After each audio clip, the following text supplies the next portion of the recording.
Brandon University's School of Music is located on Treaty 2 lands.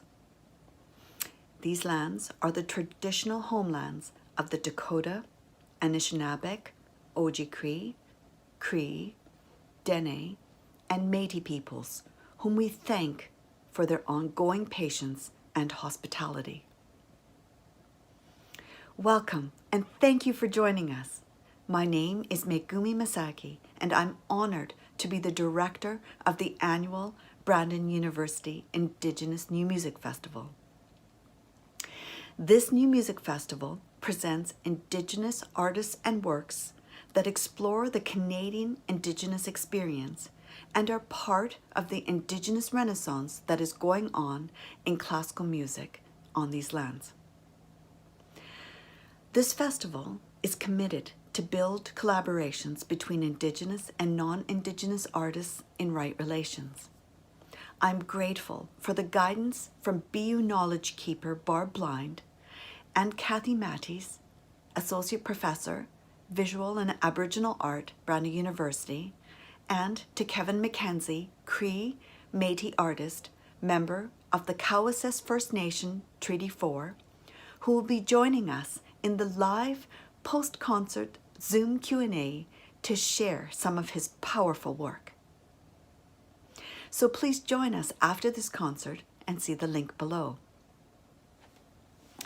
While we could not hold the community listening circles, sound walks, workshops, discussions, installations, as well as performances planned for this year's BU Indigenous New Music Festival, the need to connect, create, and share music and art is now greater than ever. With healing and reconciliation as vital motivators, especially during this critical and challenging time, we are thrilled and honored to present this concert of 7 of Jessica Mcmahon's works and performances. Jessica Mcmahon is a Cree musician, contemporary dancer, and choreographer from Cowessess First Nation, Saskatchewan. She is a composer and a classically trained flautist with a Bachelor of Music from the University of Calgary and an MFA from Simon Fraser University. Please join me in welcoming Jessica Mcmahon. Thank you.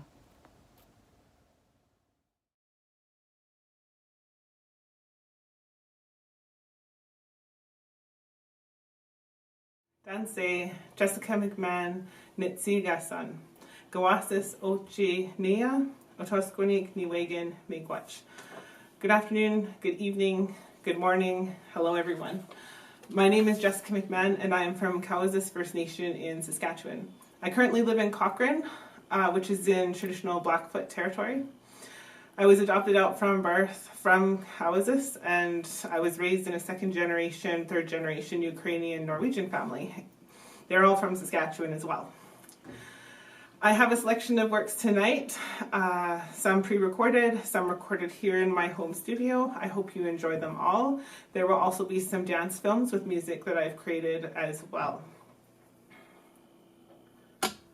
I hope you enjoy.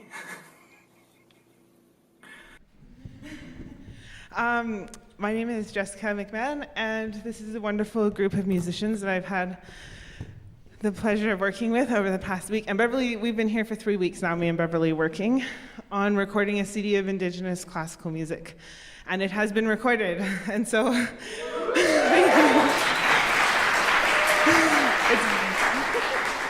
it's very exciting. We've worked on Baroque music from Loyer, or also known as Luli, all the way through 1800s English composers to some Shostakovich to contemporary Indigenous composers who are writing here and now. So we will play a piece of my own called Ini, and it is about the bison and the bison's return to the plains, as well as their history and what has happened to them in the last 150 or so years. And this piece was composed next to a painting that my husband did of a bison that sits in his mother's house, and that was part of the inspiration for this piece. So yeah, we'll just play it now. We're ready?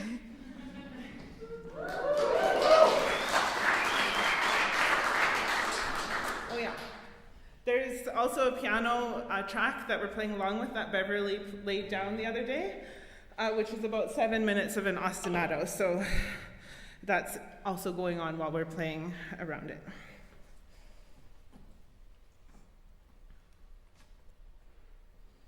Oh, I guess I need to press.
I hope you enjoyed Ini, which was recorded in Banff with Beverly McIver on piano and Karen Donaldson-Shepherd on violin and viola.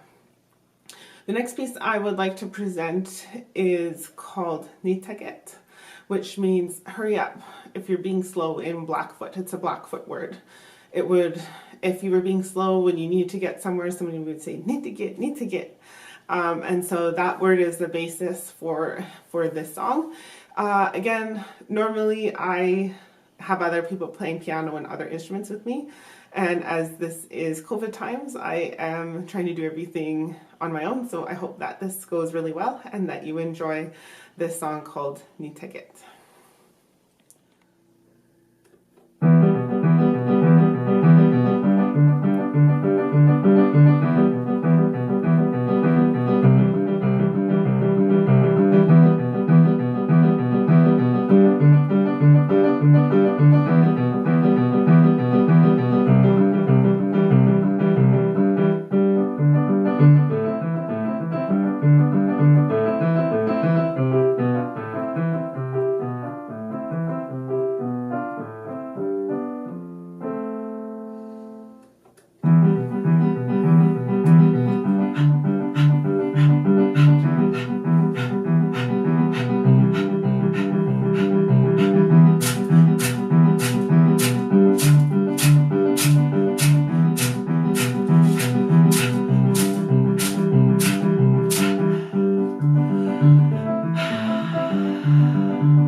I'll just introduce the piece because I didn't know if it was, it's not called Untitled.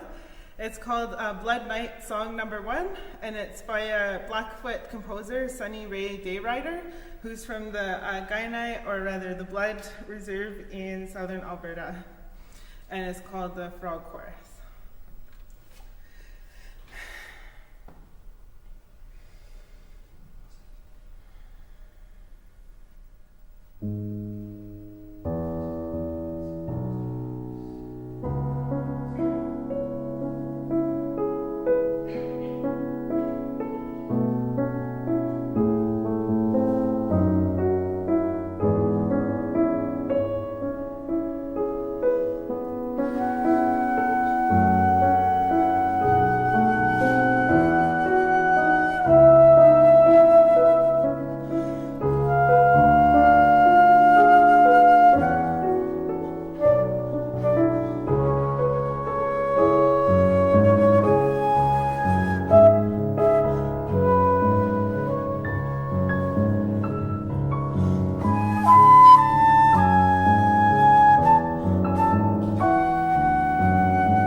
that song was called Mckenzie, which means elbow in Blackfoot language. When I was working at the Glenbow as an educator, which is a museum in Calgary, when I was working there, they have a gallery called the West Gallery. And there was paintings that were created when the railway was first built as a way of advertising the great empty West to people to come settle and experience the raw nature that existed here. And they had a lot of drawings and sketches of Calgary before it became the town and the city that it is now.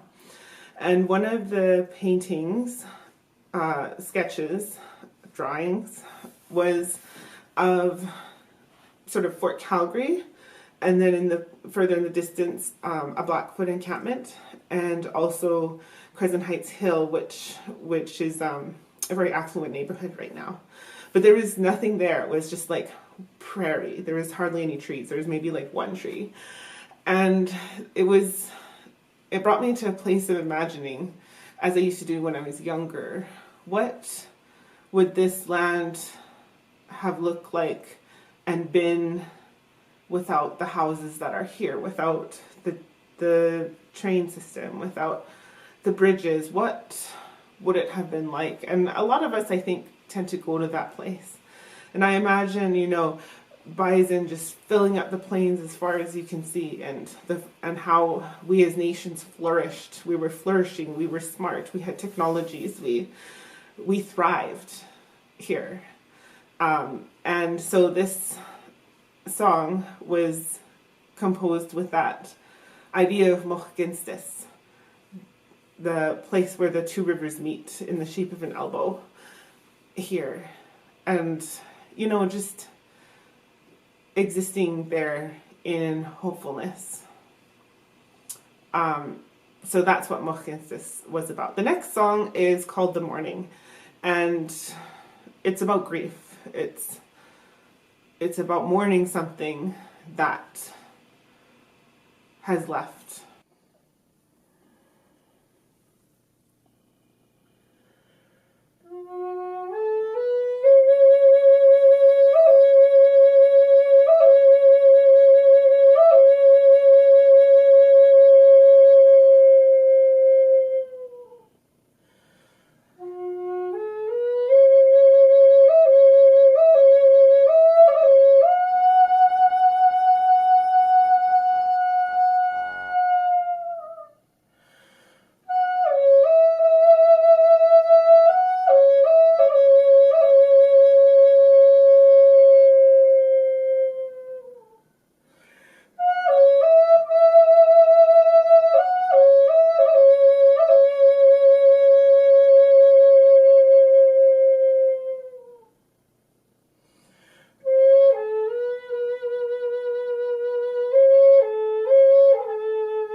So the second to last piece is is a very special piece. It's actually quite popular.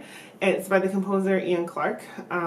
He's a British composer, and he writes a lot of flute music that is very catchy or has a lot of emotion in it, and tons of flute players play his music. So this one was recorded live in Banff. Unfortunately, as a flute player, we're here in Alberta, we're not encouraged to play around other people unless they're in our cohort, and I don't have the ability to do that right now with other piano players. And so I decided that I would share this recording that happened in Banff in 2019.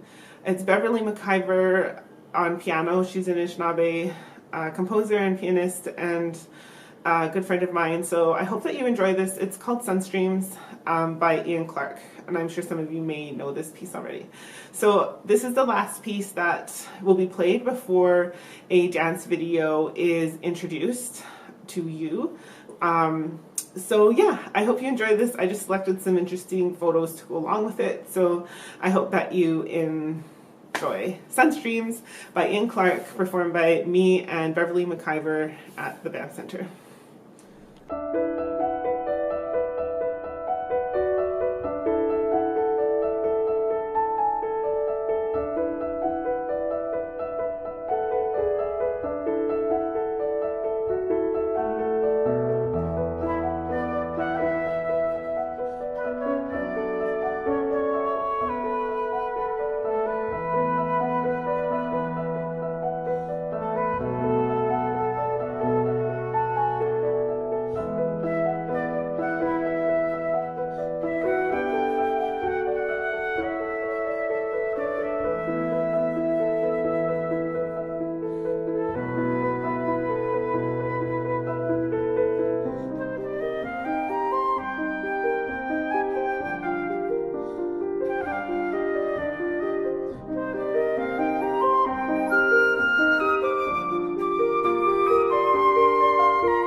have been in Manitoba, in this area, for time immemorial. I spent all day doing family history on Facebook with people, and yeah. But because we want the government to acknowledge who we are as treaty people, as nations, that it's only nations that can sign treaty, that we have to acknowledge what treaty we're from. So, okay, so yeah.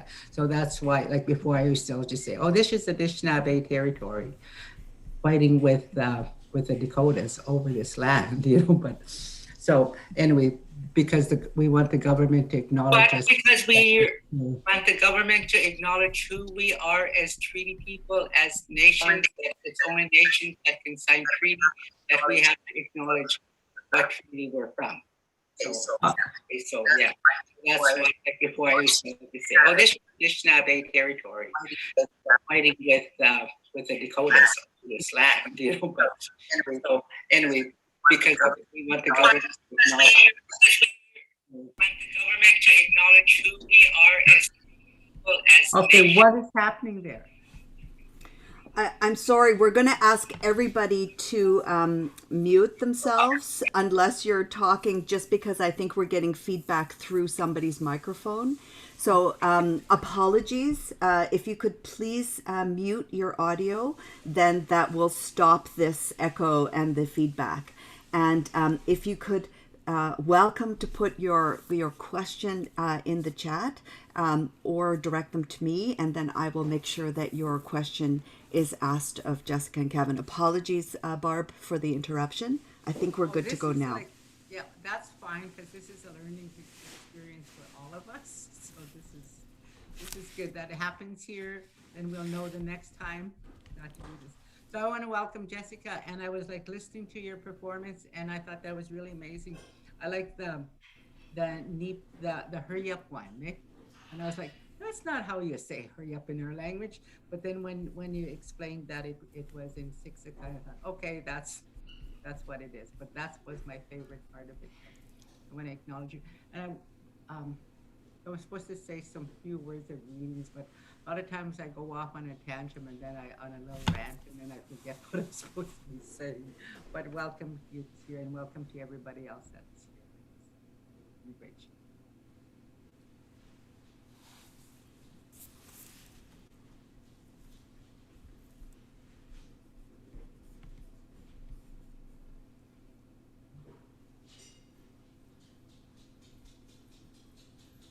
Sorry, Greg, I think you're muted.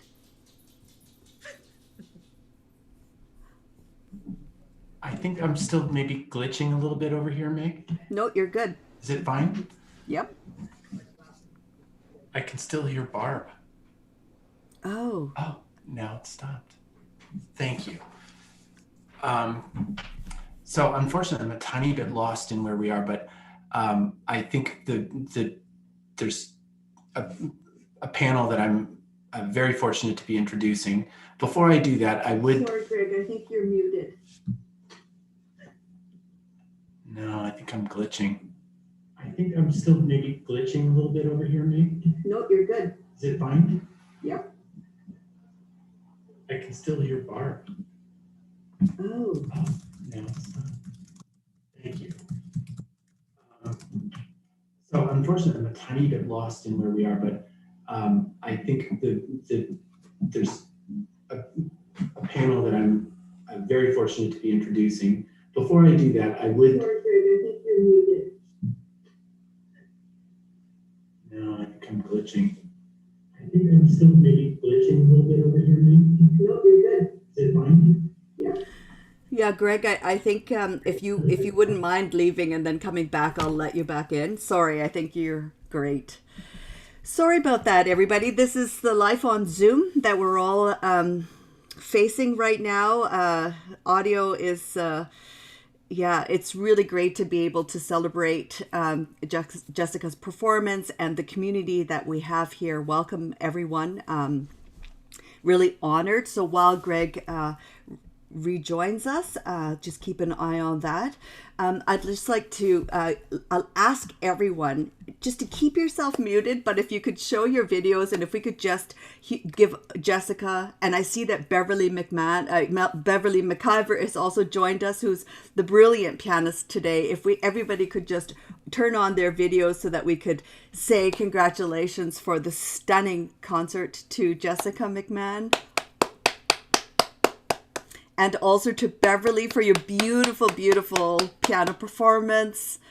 We're just so thrilled to have this extraordinary experience with you all. And, I'm going to ask Jessica about this experience. I know that we were kind of chatting before. Some was pre-recorded. We've got a lot of students and listeners here. So how was this, putting everything together? If you could talk about your was there a thread through the concert that you wanted to share with us, in particular with this concert? Give the floor to you, Jessica. Well, how did it all come together? It was actually really nerve-wracking. I struggled a lot in the beginning of COVID. Me and Beverly and Karen Donaldson-Shepherd, who plays the viola, she's also from close to Brandon, and she's Cree as well. We were supposed to go on tour, so it was, everything kind of just stopped. And then there was research put out by the flute world and these professors in universities that flute is just bad in general. They called us a super spreader. Out of all the instruments, we're the worst because we just go with our germs, and can go up to like 32 feet with our breath into a space. And so it became more and more like, just not even playing my instrument. I think I did in August for a good 2 weeks. I was trying to do a 100-day practice challenge. Didn't quite work out. And so it was very nerve-wracking for me to actually put this together because I had not maintained a regular practice since then. And so I hope it turned out really well. I'm grateful for pre-recorded concerts, which, as an advice to any student, record it yourself if you can, because you will never know what quality you will get in any situation. The BAM Center is different, but my recordings from university were terrible. So it's a huge investment into your future to do that. Any recital, anything, any grant application will always ask for something like that. That's the advice that was given to me years ago. Just that's like ultimate advice as a musician or a dancer. Record everything, and make sure it's a good quality. But I was really excited to share personal pieces. A lot of the work, the titles are in Blackfoot, specifically the Kainai Gaina dialect. My mother-in-law often names the pieces for me, or names the dance pieces after discussions, and then she's a fluent Blackfoot speaker. And I live here, so that's why the language is Blackfoot. I also don't speak Cree, although I am taking Cree classes from Kawasis on Zoom every Tuesday night. And so that's really exciting. I'm learning from members of my own nation how to speak Cree, which is cool. So yeah, I have a huge connection to the land out here, being raised out here. And so that's what you see in the videos as well, is that connection I have to here. Thank you, Jessica. I think that's some huge words of wisdom. I remember I was honored to be with you at the BAM Center when you were recording this spectacular recording, or the whole album. And with you and Beverly brings back such tremendous memories of being able to actually be in a room and making music together and listening to your beautiful, beautiful music developing. And it was just spectacular. So I don't want to say too much. I know that there's welcome, and thank you so much for being here, all the members of our audience. I know you joined us and you were at Jessica's concert. I'd like to ask anybody if they'd like to ask a question. I would love to, if that's okay. Yeah, I was just wondering, especially coming out of like the Canadian conservatory system. And, you know, in the past few years, I've been thinking a lot about how a lot of my training has been done on occupied land. And I was wondering how, kind of what representation, especially in like the classical music world, means for you as a two-spirit and an Indigenous person, especially coming out of this concert for Indigenous music. That's a good question. I highly suggest people watch this discussion if it's still up. It's Chris Dirksen and Jeremy Dutcher had gathered a whole bunch of classically trained Indigenous people to discuss this and talk about us as Indigenous people within these institutions. And it should still be up. Beverly McIver was also part of that conversation as well. And just like all these really amazing people, from emerging artists to super well established and superstar people, really coming together to build community. And it goes into a lot of detail about a lot of the things.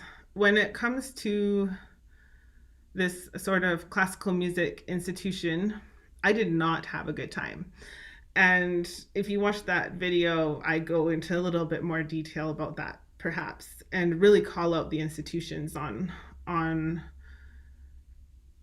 being just terrible to Indigenous bodies in general that are in these institutions. And I actually didn't play music after. I tried a few places. I went to U of C, University of Calgary, and then I quit because I was told that I didn't know what a real flute sounded like and that I should just not be there. So I left. Then I went to University of Manitoba, where I had a really supportive professor, but it wasn't enough.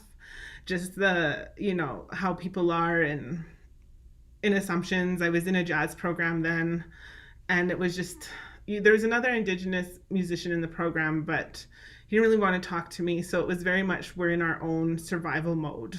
And then I was told that I should just drop out if jazz wasn't my life. And I'm a dancer, I have other things going on. There was really no support. So they said, my professors told me to drop out of the music program. So I did. And I left. I continued on. Then I didn't play flute.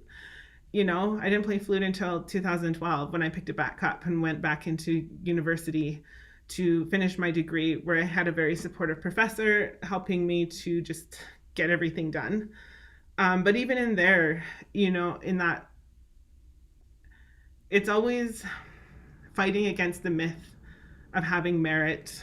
And there's lots of readings, academic readings, non-academic readings that go into that about, no matter how hard I tried, I barely made it out of second flute into first flute. Orchestra was out of my reach. I was not good enough to play in orchestra. I was not good enough to play in wind ensemble. I was barely good enough to play first flute in the public symphonic band after being in school for 7 years for music. So it's that sort of thing, which really does, I almost failed all my classes, which was really bad, even though there was no reason for that to happen. I ended up in the hospital, and my professors wanted to kick me out of my classes because I was in the hospital. And so it's just that continued systemic discrimination, that when I discovered that there were other Indigenous classical musicians, they become a lifeline in the community. And half of us are two-spirit people. And so there's always that extra layer that's going on. I don't know if I'm really answering your question more than sharing an experience. Does that answer your question? I could be more clear also, if you want to refine the question. No, that's a beautiful answer. Thank you. Jessica, Jeremy has a question for you next. Thank you, Jeremy. Hi, Jessica, Tansi, how are you? Good. Good. I have a question. I study flute here. I'm in the flute performance program at BU. And I also come from an Indigenous background. I grew up on Mosagagan Cree Nation, 8 hours north of here.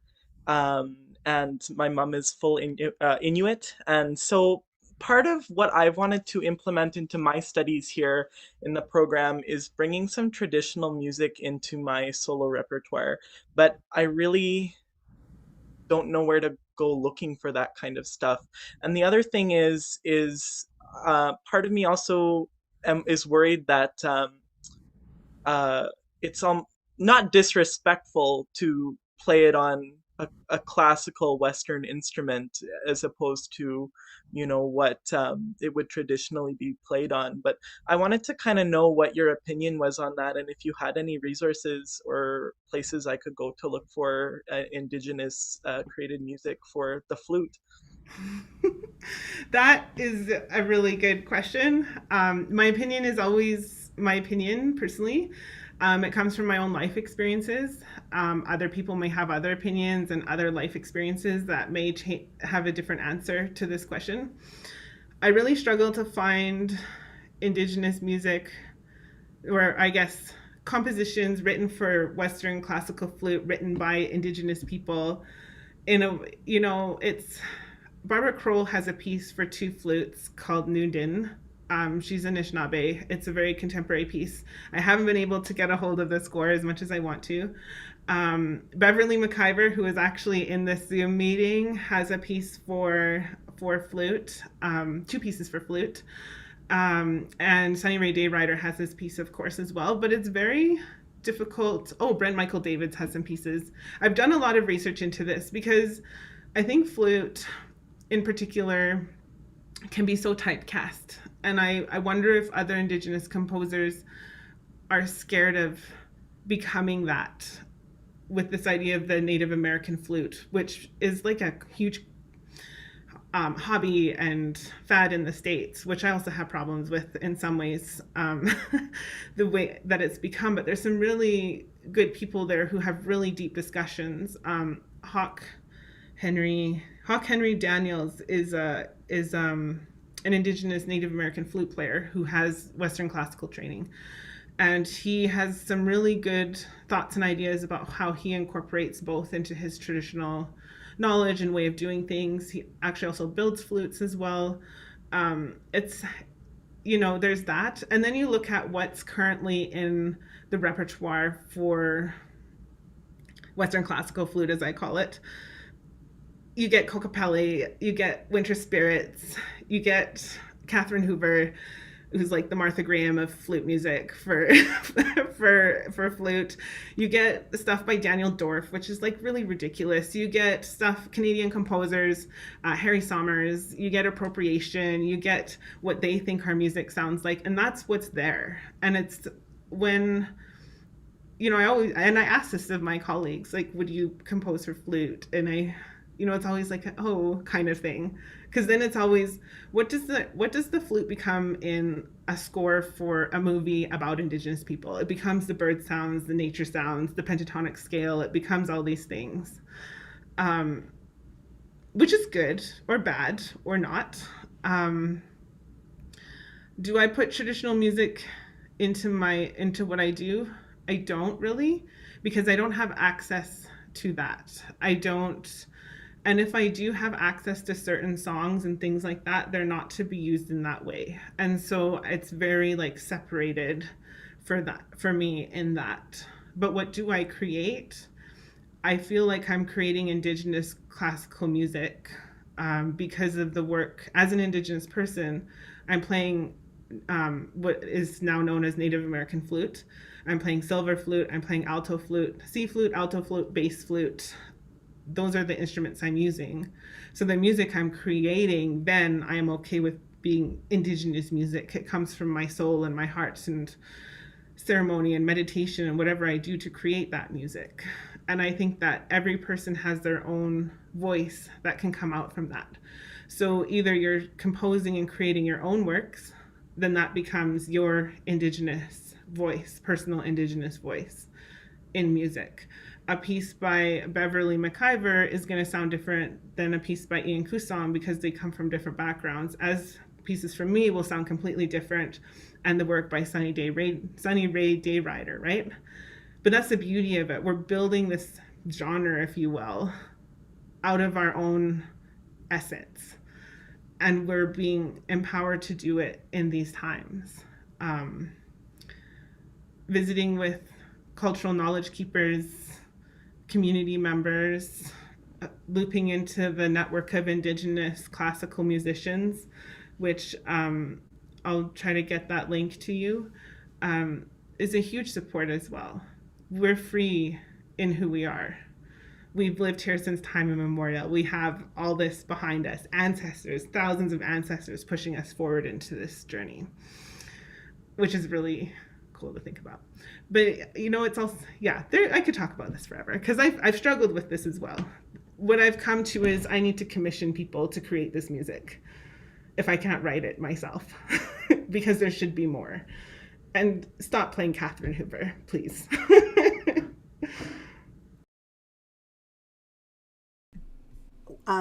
Jeremy, that was an amazing question, and really the whole point of having this Indigenous New Music Festival is to generate discussion and generate thought and reflection exactly about that subject. And if I may, I have permission from the group that was at this call to witness the future of Indigenous classical music at the Banff Center.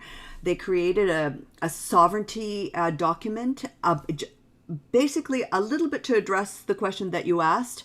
And I mean, I have had permission to disseminate that knowledge and that document. And I will ask again permission, if I may, disseminate that document from all of the creators of that sovereignty document. We have Jessica here and Beverly here as well, but there was Jeremy Dutcher and Chris Dirksen, Melody McIver,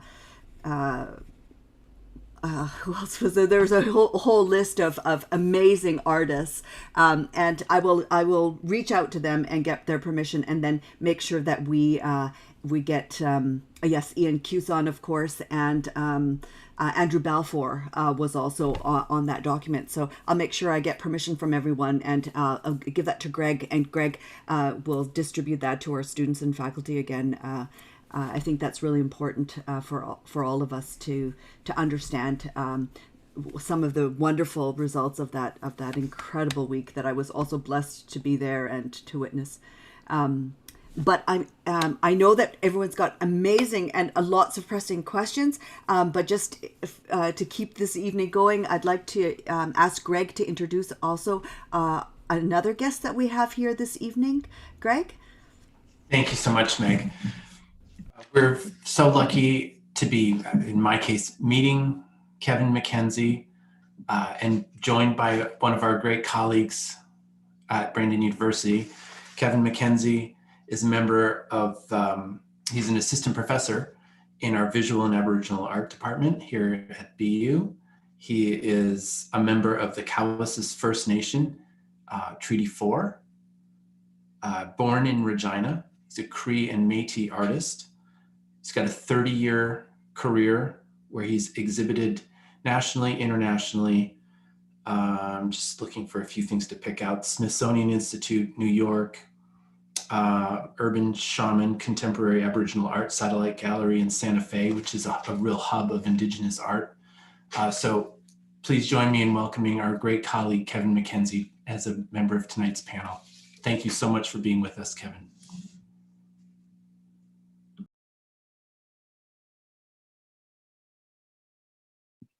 Thank you, Greg. Looking for a few things to pick thank out. you, Meg. Smithsonian Institute, And then New York. thank you, Barb, as well. Urban Shaman Contemporary And Aboriginal thank you Art to Satellite Jessica Gallery in Santa Fe, which for is your a real hub of Indigenous sharing art. your wonderful So compositions. please join me in welcoming your our great amazing colleague, talent. Kevin Mackenzie. Is there a way I can share the screen? Thank you so much for being with us, Kevin.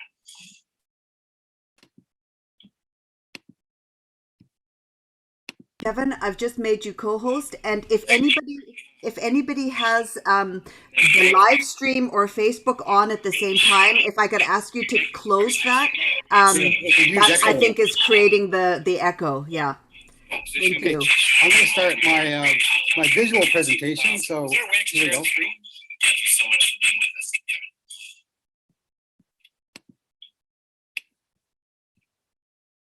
Kevin, I've just made you co-host, and if anybody has live stream or Facebook on at the same time, if I could ask you to close that. Okay, so that I think is I'll just creating start.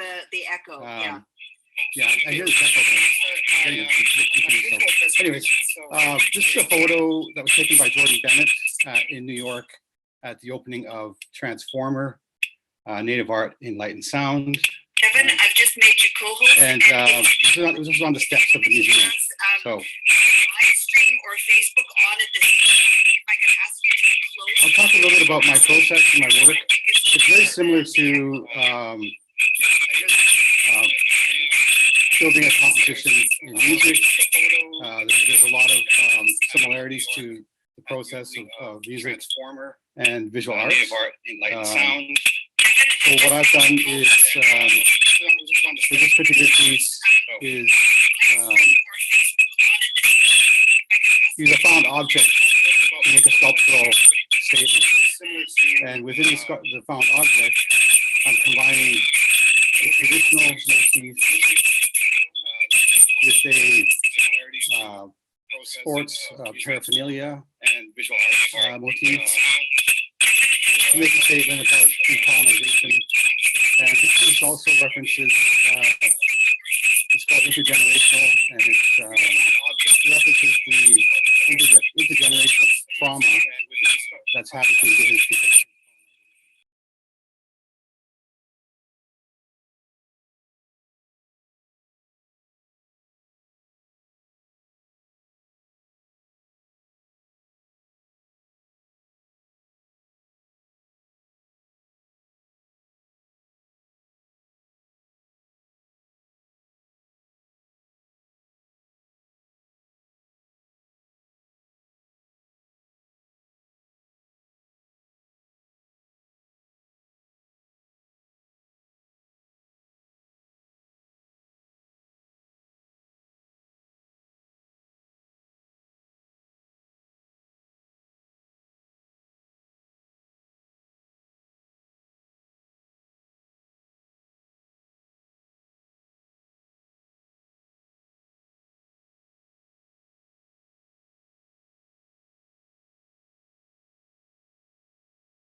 want to welcome back everyone who's joining us from the live stream. It's my great pleasure to introduce to all of us a wonderful colleague from Brandon University, who's an assistant professor in the Visual and Aboriginal Art Department. He is a Cree Métis artist born in Regina, a member of the Cowessess First Nation, which is located in Treaty 4 lands. He's got a 30-year practice as an artist where he's exhibited nationally and internationally, including the National Museum of the American Indians, Smithsonian Institute in New York. His work was selected as the inaugural exhibition at the Urban Shaman Contemporary Aboriginal Art Satellite Gallery in Santa Fe. Please join me in welcoming our wonderful colleague, Kevin Mackenzie. Thank you so much for being here, Kevin. Thank you, Greg. Thank you, Meg, for inviting me tonight to this wonderful evening. Thank you, Barb, for your wonderful words. And thank you, Jessica, for sharing your compositions and your wonderful talent. It's amazing. I'm your #1 fan now. So there's a lot of parallels between music compositions and visual art compositions. We basically, I'm trying to build order out of chaos. And so the chaos that I'm dealing with is colonialism. So I'm going to share my screen. I'm going to go through a quick visual presentation. And this is a lot of my sculptural work that I've been doing recently, and some of my work from the past as well.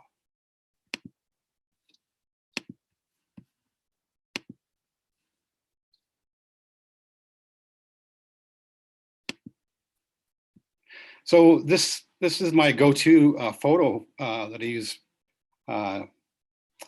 here and again. And this photo was taken in New York at the National Museum of the American Indian.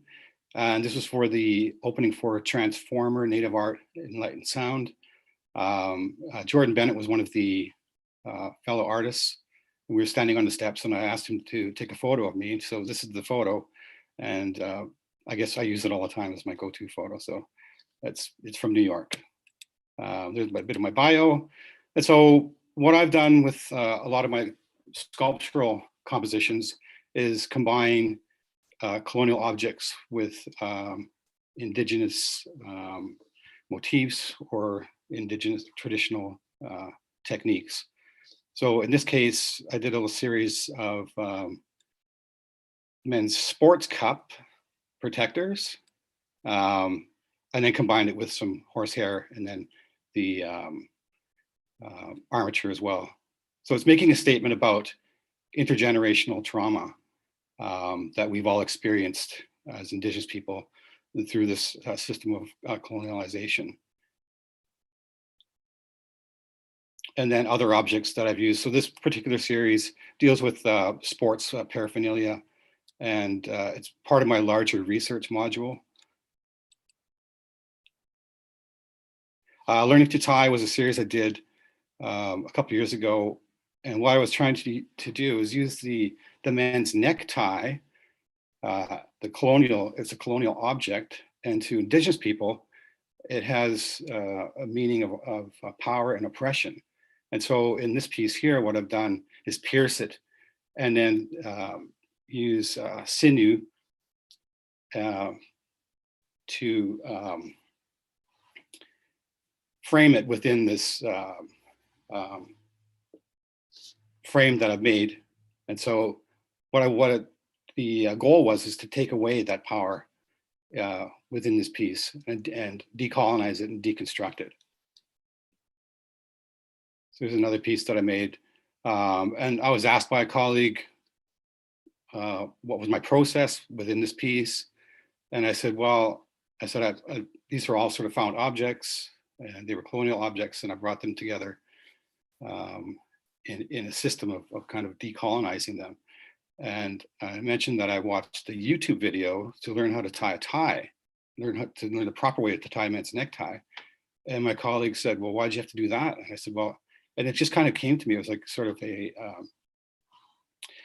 like an astonishing moment, because what I thought was that the first thing I thought was that the the reason why I didn't know how to tie a men's necktie was because my father passed away when I was young.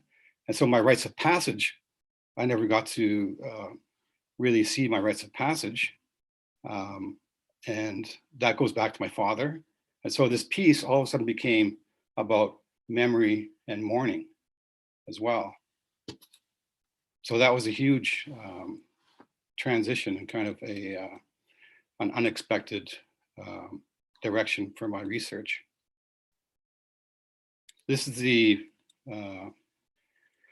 exhibition I did in Santa Fe. It was called ASAP. And this was at Urban Shaman's Satellite Gallery in Santa Fe, hosted by Vital Spaces. It's one of my pieces that I used. Kevin, why don't Yes. you tell them where the name came from or how the name came to be? What's your name? ASAP. Oh, yeah. So the exhibition was put together rather quickly. Dana Warren, from director of Urban Shaman, and my friend Amber Don Barobe in Santa Fe, they selected me as the artist. And so they said, okay, you got to come up with a name for your exhibition really quickly. And I said, I'll come up with a name ASAP. Like right away, I'll come up with a name. And then they said, okay, ASAP's awesome. That's a great name. We just use that as the name. And yeah, so that's good. Thanks for mentioning that, Barb. Sometimes these names, you don't know where they come from. And so in sculptural installations, we use the principles of organization, which is harmony, variety, balance, dominance, proportion, and variety. So this is an example of one of my sculptural installations. And so I'm using contemporary materials in a traditional fashion. And once again, I've used the buffalo skull often in my work. And the way that I approach the buffalo skull is I never wanted to use the actual buffalo skull within my sculpture installations because of the protocols involved with using the actual buffalo skull. So my solution was to use or to make a mold of a buffalo skull and then cast it in these really high-tech materials. So this particular piece is a carbon fiber skull. And of course it has the Christian motifs. So Dana Warren has curated my work many, many times. And when she talks about a piece like this, she refers to this piece as sort of a self-portrait of me, meaning that it has the two icons that I grew up with, which is the buffalo skull, and then the Christian motifs, because I was brought up as a Catholic. So I went to Catholic schools all my life, went to Catholic elementary school and Catholic high school. And so my experience is based on, or my research and my art is based on my lived experience. So it shows my work, or it's exposed in my work too. So Ghosts and Gods is a piece I did back in 2003. And I refer back to this piece often, because this is where I thought there was a huge conflict when I made this piece, because it has the Christian cross and the buffalo skull mounted on that with the neon circle. And when I produced the piece, I noticed that it didn't really have this conflict, the impact of conflict. And then I realized that the actual conflict was only in me because of the motifs together. So my notion was that the buffalo skull was in conflict with the Christian or the Catholic motif, and I was trying to find out which god was stronger, and that's how the piece came together. So there's a whole series of the buffalo skulls that I made for this exhibition called Resurrection, and so I made 12 skulls. Or this installation is called Father, Son, Holy Ghost. And then I made 12 other skulls to symbolize the apostles.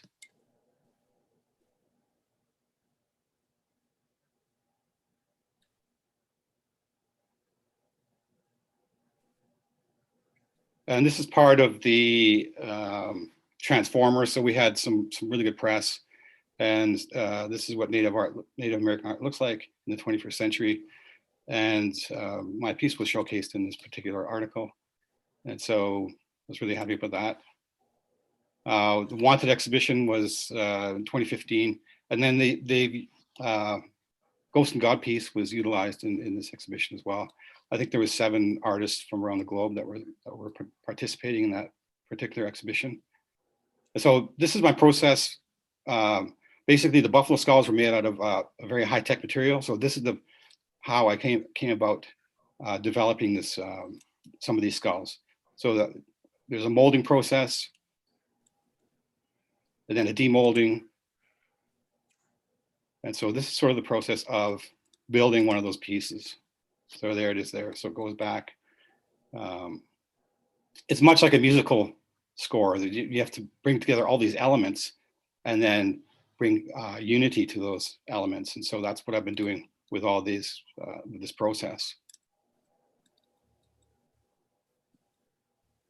And then I ended up in BU in 2019. And so I'm teaching contemporary art as well as traditional art forms. And this was a real sort of transition for me because I wasn't that aware of traditional arts when I was growing up, like beading and animal hair tufting and quill work. So when I came to BU, I was super lucky to have Kathy Mattis and Barb Blind to be my mentor and our knowledge keeper. And so, and then I was also part of the branding beading babes as well. And so I was immersed into this traditional concept of creating artworks after 30 years of creating contemporary art. So it was a real kind of a 180-degree change for me. But having Barb and Kathy there to kind of guide me was a real sort of a tremendous help. And so these are my first pieces that I actually beaded while I was at BU. And then things got a little bit more complicated as I moved on.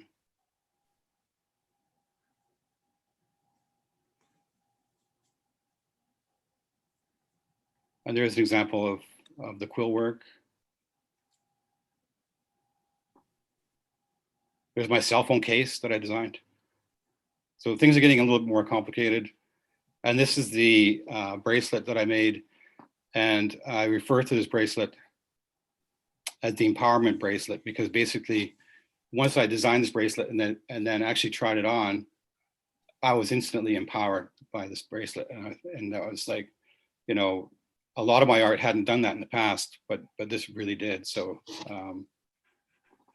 this art form is, for me, is a lot stronger than some of the contemporary works that I did in the past. So this brings me to closer to my cultural heritage and traditions, but it also brings me closer to kinship and building community as well. And then I built or got into this mukluk class last December. So I made a pair of mukluks in 4 days. And this is the piece that was just acquisitioned by the Indian Art Center. And this is called Shifter.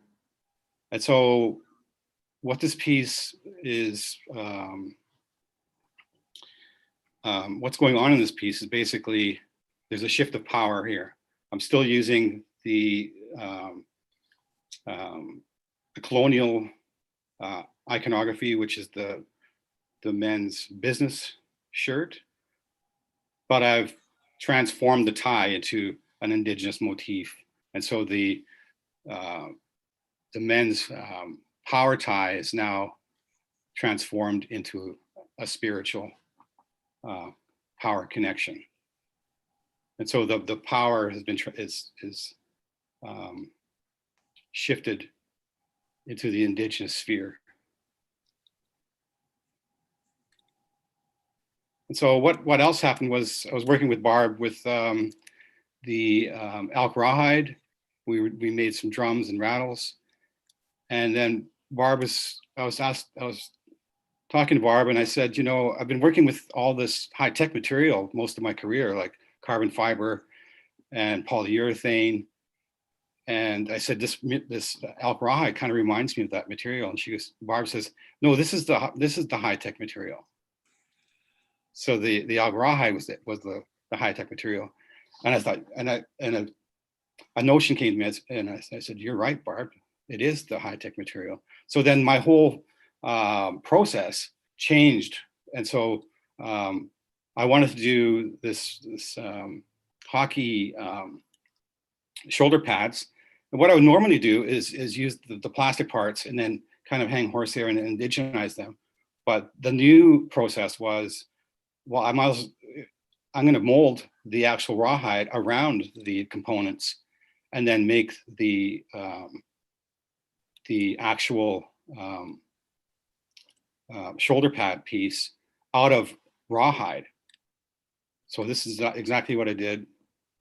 Make the components and then molded it to the actual plastic component.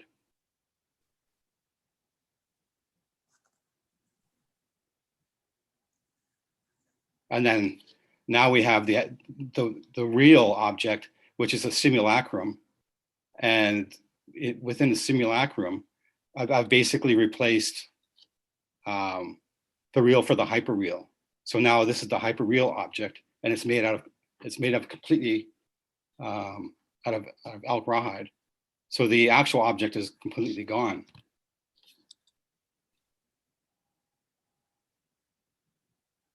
So this is my newest kind of technique that I'm using.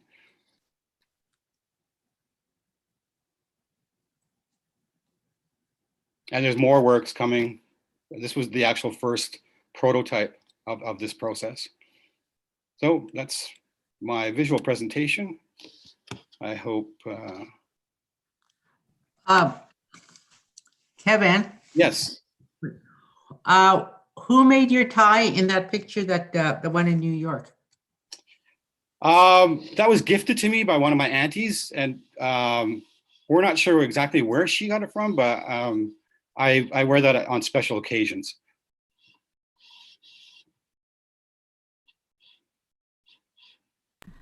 Kevin, that was so powerful. Thank you so much for sharing your journey. I've seen pictures of your artwork in the National Gallery of Canada on their website. And I've, when I met you, it was at Barb's Beating Babes evening. Yeah. And I was allowed to touch your empowerment bracelet, which was absolutely, breathtaking. It was so beautiful. I can't imagine that you started also from, as a learner. This gives me great hope. Barb, I just want you to know that since March, I'm still sorting my jar of beads. And I found that to be a comfort and a lifeline as somebody who is just learning. And I have fought, Jessica, your words resonated so much with me about your struggles in the classical sphere. Me training as a Japanese Canadian in Germany, I was never good enough, always fighting against the, Germans and Eurocentric people know how to play Bach and Beethoven and all of the greats, and what am I doing, doing this? So I completely hear you. And I guess growing up fighting against all of these standards or levels has made me a fighter and fast. I type fast, I speak fast, I do fast. And Barb, the beads make me breathe and make me be patient and make me reflect. And I can't tell you how much I've learned and how much of a lifeline that has given me over since March, since we've closed our doors and been in shutdown. So I'm so grateful. And Kevin, your work, I remember touching your bracelet. It was one of the first things I saw when I entered that room, and I sat down beside Barb and said, "Oh my God, Barb, wow, you know, Kevin learned how to make this. Okay, let's get started." And she went, "Yeah, no," just, and sat down very quietly, just kind of was doing her beading, and then just moved very slowly this jar of beads towards me. But I have to say, your presentation gives me hope. I want to share one more thing, and this is my newest bracelet. Can you see it?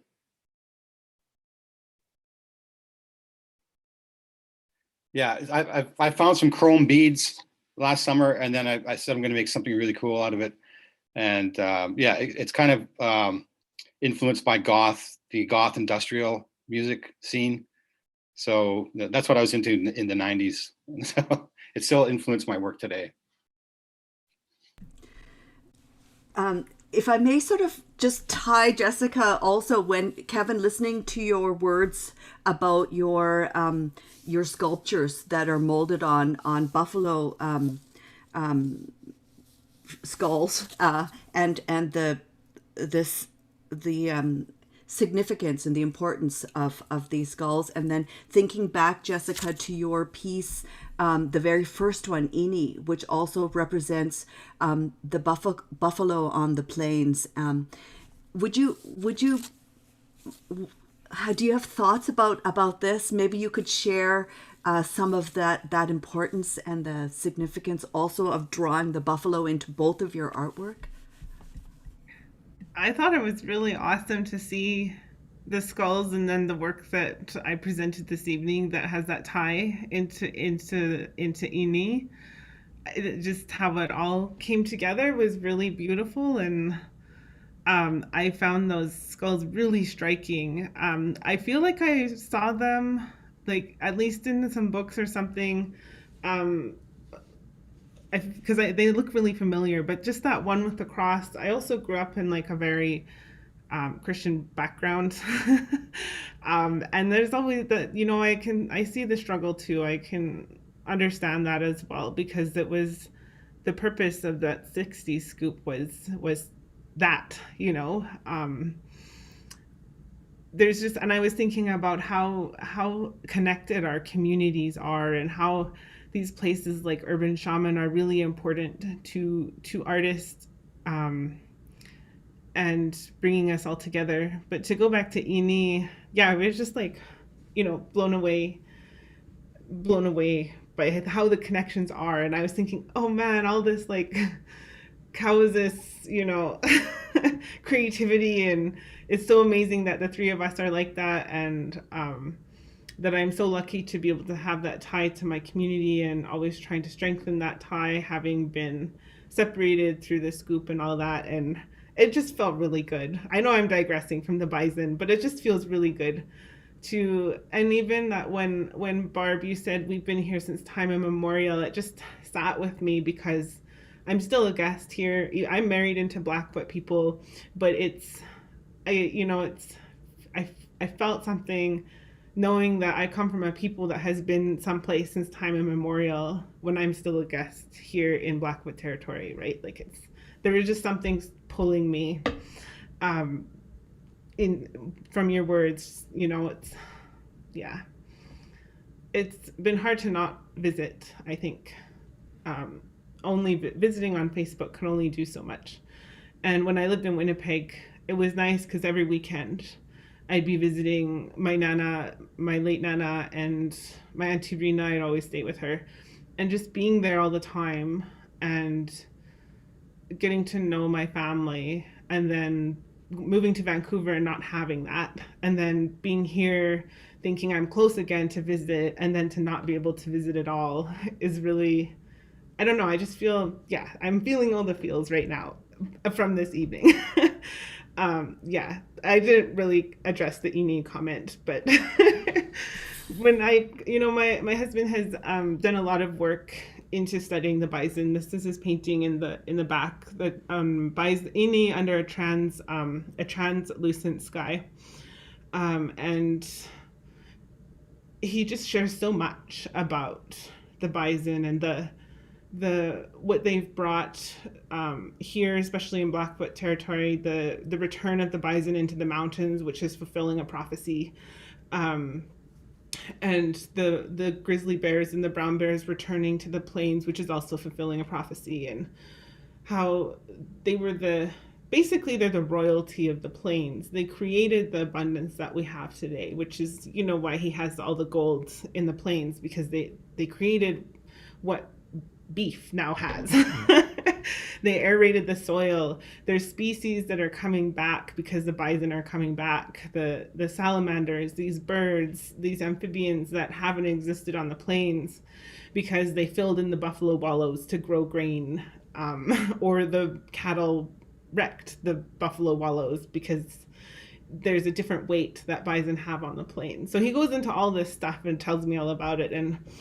And this, I told Beverly and Karen about this when we were working on the piece as well, because it was important to have that context of no fences, and we struggled to get out of the 16 bar repeating composition structure because I was trying to get out of that. And when we are all trained in jazz, you automatically think in 3 or 4 bars repeating in a series of A, but there wasn't that. I was really trying to get out of that. And I'm just really happy and proud of everyone who just poured their soul of the bison into this piece. And Beverly, I think you're still in here. She also has a connection, and so Yeah, I think I was going to ask Beverly to. Yes, thank you for joining us. Yes, if Beverly. you want to share her connection, since she did play on the piece, and we were collaborators in that composition, maybe about her connection to the bison as well. Putting you on the spot. Welcome, Beverly. Thank you. It's so lovely to be here. Well, I've been told just a couple of years ago that I am Bison Clan, and I'm Anishinaabe from Lac Seul First Nation in northwestern Ontario, and I think I'm an adoptee as well. So I think I was told that when I first went to the reserves the first time I went to meet some relatives there, and they told me that, and I thought, oh, it doesn't make any sense because there aren't any bison around northwestern Ontario. So last year I had the opportunity to ask an elder, okay, tell me more about the Bison Clan and how did this happen, or what's the history behind this? And he told me that it came because there were 2 boys that were taken into captivity from Dakota people, and they were Bison Clan. So that's how it came to our community. So I'm still learning about that, but that really kind of floored me when I got to work on Jessica's piece.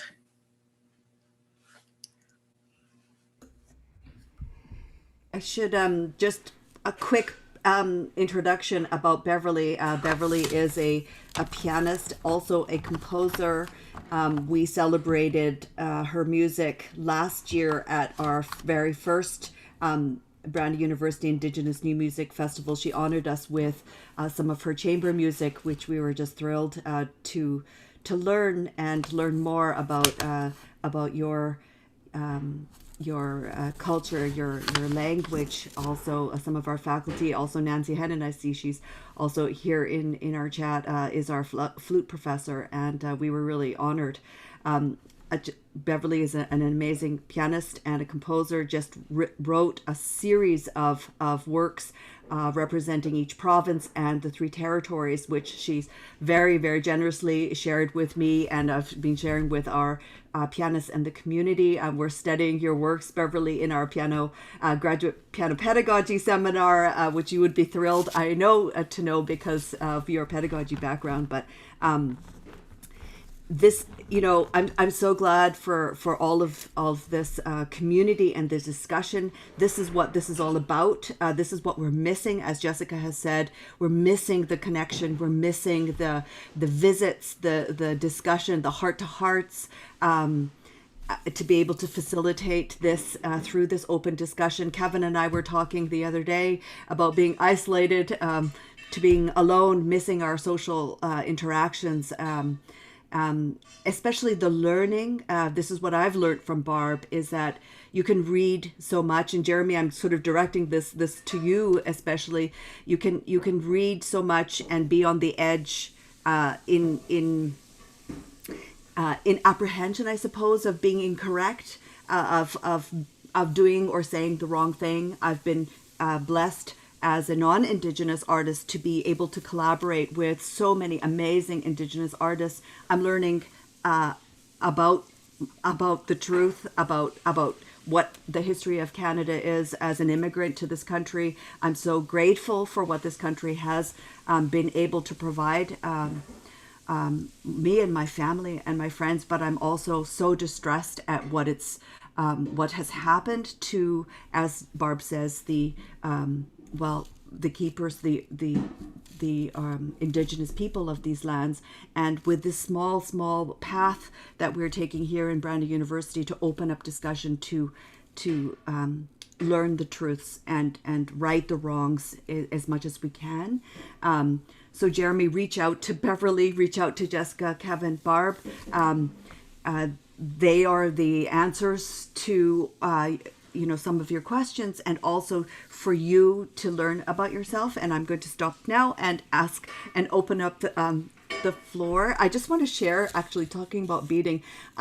Kevin, you and Barb, you mentioned about the tie. I have these beautiful earrings from a dear friend, White Otter artist. Also, her name is Jamie Campbell. During this week that I was blessed at the Banff Centre, where Jessica and Beverly were recording this amazing Ini on Tunnel Mountain, which we're lobbying, and the Stoney Nakoda are lobbying to be renamed Sacred Buffalo Garden, where the Banff Centre is guests of, where we've been guests of.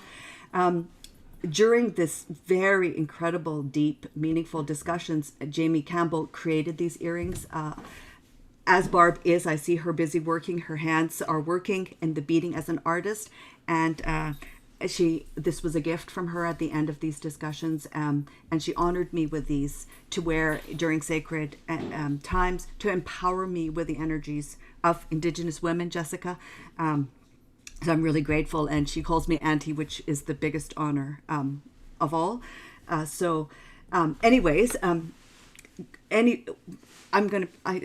I'm sorry that it always moves me so much. I'm so grateful and honored by you all.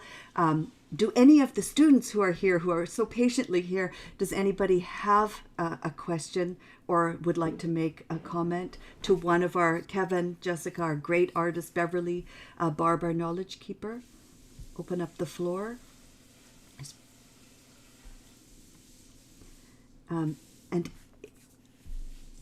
There's been so much chatting, and I'm sorry if I've missed your questions. It's been deep listening. Thank you, Tracy. Because of the audio challenges that we had at the beginning, it is very important to us here at Brandon University to acknowledge the lands and the people here. So just out of respect, I will ask Greg just to give acknowledgement to the land for all of us that joined late and for our audio difficulties. And maybe that would be Barb, Kevin, Jessica. Thank you. So meaningful and so blessed. I look forward to next year when we can bring people physically together, to be able to feel each other and share and build on our community. And I welcome all of your voices. Anybody have any questions? I know that Jessica has in the chat offered any connections. Keep building the community. And Greg, I pass this to you. Thank you so much. All of you, also to all of the listeners, for being here and sharing this experience. You're making me cheer up, Meg. So I want to thank, in case it's likely Jogo's already been thanked, but I do want to thank Jogo, who's been such an incredible resource and kind and considerate in dealing with people with less skill than himself. So thanks so much, Jogo. You're a great colleague. We're very lucky to have you with us. We should, I think, all thank Meg for being the force of nature that she is. Incredibly creative, wonderful colleague. Thank you so much, Meg. Great teacher. And then, yeah, just to echo, like a stunning concert, Jessica. You put together an incredible program. Beautiful playing. Beverly, beautiful, beautiful playing. And Kevin, how wonderful to see your work. Really touching, beautiful work.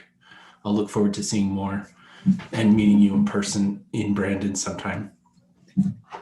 Barb, it's always inspiring to see you. Thank you for your time and everything that you do for us. And on that note, I'll end by acknowledging that Brandon University School of Music is located on Treaty 2 lands. Treaty 2 lands are the traditional homelands of the Dakota, Anishinaabe, Oji-Cree, Cree, Dene, and Métis peoples, whom we thank for their ongoing patience, creativity, and hospitality. I hope you all have a wonderful rest of your evening, and thanks again.